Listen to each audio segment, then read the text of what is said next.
من كام يوم شفت طريقة عمل المادة دي على اليوتيوب وحبيت ان انا اطبقها معاكم ونشوف العيوب ونشوف المميزات. ولكن قبل ما نبدأ فيديو النهاردة تعالوا نصلي على حبيبي وحبيبكم صلى الله عليه وسلم في التعليقات ونكسب حسنتين، وطبعا ندعي لاخواتنا ربنا ينصرهم عاجلا وليس اجلا يا رب العالمين. يلا بينا نبدأ ونقول بسم الله الرحمن الرحيم.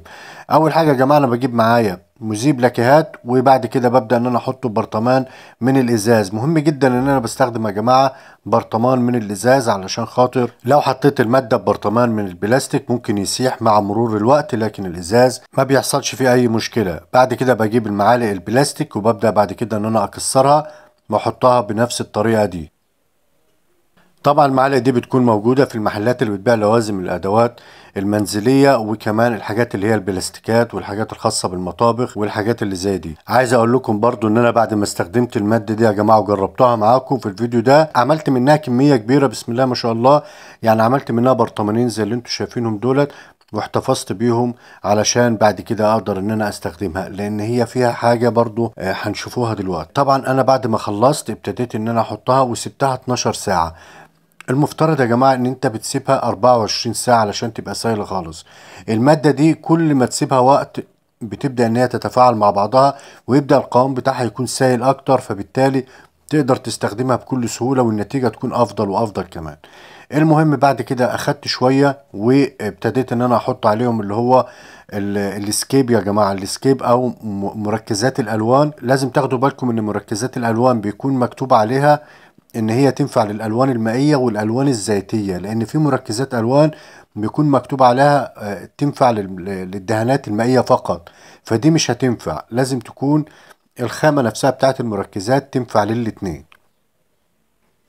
المهم يا جماعه اول حاجه بستخدم الماده وبجربها على خامة الحديد. البنسة اللي احنا شايفينها دي طبعا من الحديد، ما اقدرش ان انا استخدمها في الكهرباء لان هي طبعا مش معزولة. انا دلوقتي حبيت ان انا اجرب المادة دي بحيث ان انا اعمل طبقة عزل للبنسة دي واقدر ان انا استخدمها. عملت بالظبط 4 طبقات عليها، يعني اعمل الطبقة واسيبها واعمل الطبقة واسيبها وهكذا. هنا ابتديت برضو ان انا اجربها على الاخشاب، ان انا الحم القطعتين الخشب دولت في بعض. طبعا يا جماعه انا هوريكم دلوقتي كل حاجه وفي الاخر هنشوفوا النتيجه مع بعض. حطيتهم وحطيت حاجه تقيله عليهم وسبتها حوالي 12 ساعه تاخد راحتها. تعالوا بقى نجرب على الصاج.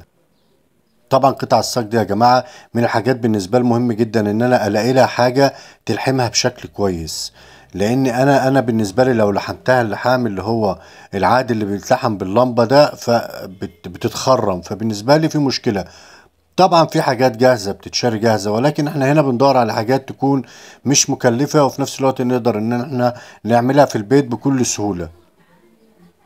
حطيت شوية وبعد كده ابتديت ان انا الزقهم في بعض وسبتهم برضو ياخدوا راحتهم حوالي 12 ساعة، بحيث ان انا اقدر احكم على النتيجة بشكل مظبوط.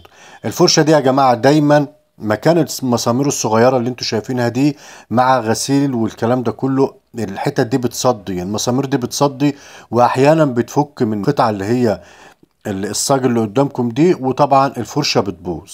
انا هنا يا جماعة عايز اعزل الكلام ده كله، يعني عايز اعزل المسامير دي بحيث ان لو جه عليها ميه في اي وقت ما يحصلش فيها اي مشكله وما تصديش وما يحصلش فيها اي تآكل نهائيا.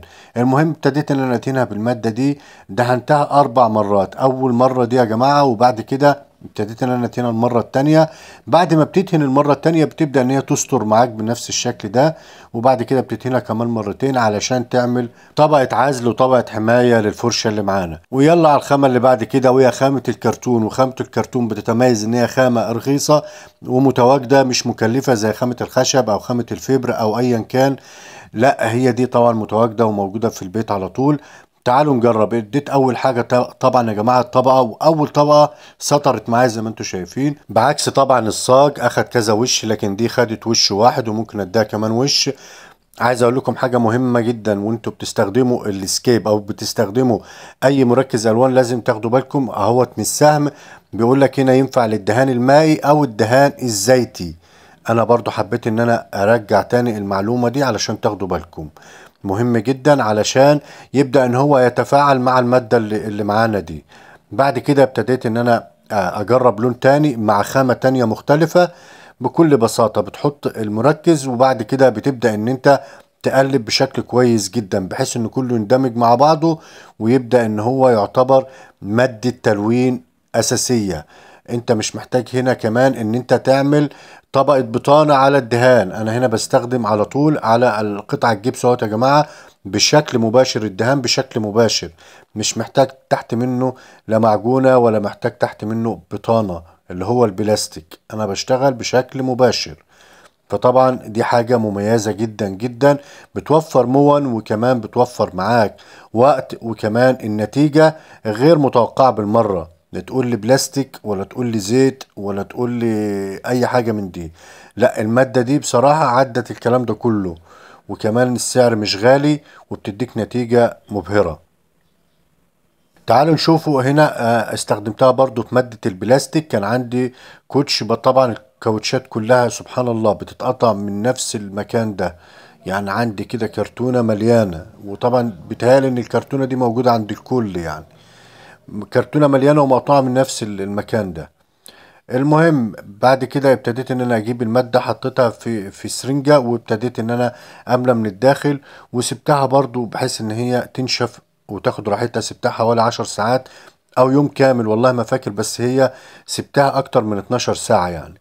تعالوا بقى نشوف النتيجة مع بعض ونشوفوا الموضوع ماشي عامل ازاي. اول حاجة يا جماعة العزل، هنجرب العزل وهنجرب قوة الدهان وثباته ولمعانه. يعني في 3 حاجات هنجربهم في الفكرة اللي قدامنا دي. طبعا الكرتونة اللي على الشمال دي كرتونة مش مدهونة اي حاجة، واللي على اليمين دي هي اللي مدهونة المادة اللي معانا. ببدأ اشوف الدنيا فيها ايه. طبعا هنا الكرتون شرب المية كلها اللي على الشمال، لان هو بطبيعة الكرتون ده ورق، فطبيعي ان هو هيشرب المية وهيمتص المية. هنا طبعا من المستحيل ان هي المية تعدي او ان هي تشرب المادة المية دي. زي ما احنا شايفين بصراحة يا جماعة العزل بسم الله ما شاء الله قوي جدا جدا. طب انا اقدر استخدم العزل ده في ايه؟ اقدر استخدمه ان انا لو بعمل اي قطعة مثلا عندي قطعة هاند ميد استخدمها، بعمل نافورة عندي، لو عندي سطح اقدر ان انا اعزله بنفس المادة. عندي مثلا شروخات، عندي مكان فيه رطوبة، حاجات كتير جدا اقدر استخدم المادة دي فيها بنفس الطريقة اللي احنا شفناها دي، علشان برضو تسهل لي حاجات في البيت وتوفر عليا طبعا حاجات وتعالج برضو بعض المشاكل اللي كلنا بنعاني منها. تعالوا بقى نشوف الثبات بتاع الالوان نفسه. مستحيل ان اللون اصلا يتحرك او اللون يطلع او الكلام ده كله، لا مفيش، يعني بسم الله ما شاء الله. والحاجة بقى المهمة جدا يا جماعة كمان اللي انا خدت بالي منها، ان هي بتدي للكرتون قوة، يعني بتديله متانة كمان. فدي طبعا كلها مميزات جميلة جدا. يعني انا بالنسبة لي لو حطيت طبقتين من الكرتون على بعض وابتديت ان انا الزقهم هيبقوا بالنسبة لي بنفس قوة الخشب اللي هو MDF ده، واستخدمت المادة دي. بعد كده يا جماعة نشوف ونجرب اللي هي الفرشة. شايفين اللمعان اللي في الفرشة؟ يعني حاجة بأمانة الله يعني بالنسبة لي جميلة جدا جدا. الحاجة اللي بعد كده يا جماعة هنشوف البنسة، نفس الموضوع. انا البنسة هنا يا جماعة بعد ما خلصت ابتديت ان انا افك الطبقة دي، اتفكت بصعوبة جدا جدا، ولقيتها عاملة طبقة حوالي 2 ملي تمام، لان انا اديتها 4 توشاش او 5، فعملت معايا طبقة زي الجراب بالظبط اللي هو بيركب في البنسة من ورا. انا بالنسبة لي ده عزل قوي، واقدر ان انا اعزل بنفس الطريقة واستخدمها برضو في الكهرباء مفيش اي مشكلة، لان هي طبعا من البلاستيك اساسا، يعني المادة معمولة من البلاستيك. ونشوف هنا النتيجة على الجبس او على الاسمنت او على الاسمنت الابيض تمام، هتكون معانا عاملة ازاي. طبعا يا جماعة انا هنا برش مية على القطعة اللي ما خدتش اصلا، فبالتالي بتشرب بسرعة جدا جدا، يعني في ثواني بتشرب المية. لكن تعالوا بقى نشوفوا الناحية التانية. انا هنا برش اهوت نفس الموضوع، من المستحيل ان هي المية تعدي او ان هي تمتص المية. يعني بسم الله ما شاء الله جميلة جدا ومادة 10 على 10.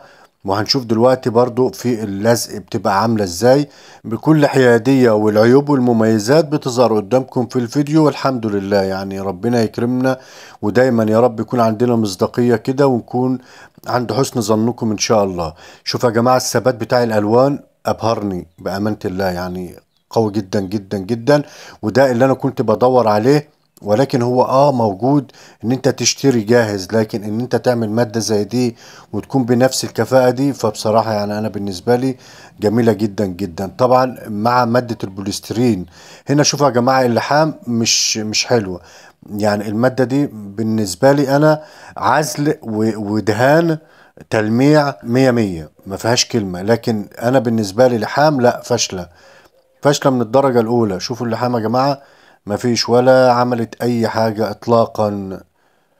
فانا بالنسبة لي زي ما قلت لكم، استخدموها في الحاجات اللي قلت لكم عليها دي، اللي هي العزل والتلوين، وطبعا يا جماعة التلميع، اللي هم لان انت اصلا لما بتلون بتلمع في نفس الوقت، يعني مش بتحتاج ورنيش اصلا.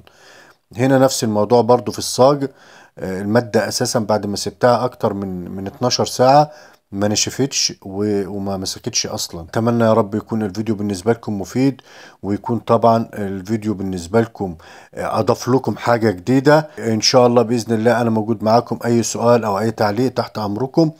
وفي نهاية الفيديو انا بشكركم جدا جدا، وما تنسوش دعوة حلوة، وكمان تصلوا على حبيب حبيبكم صلى الله عليه وسلم. والسلام عليكم ورحمة الله وبركاته.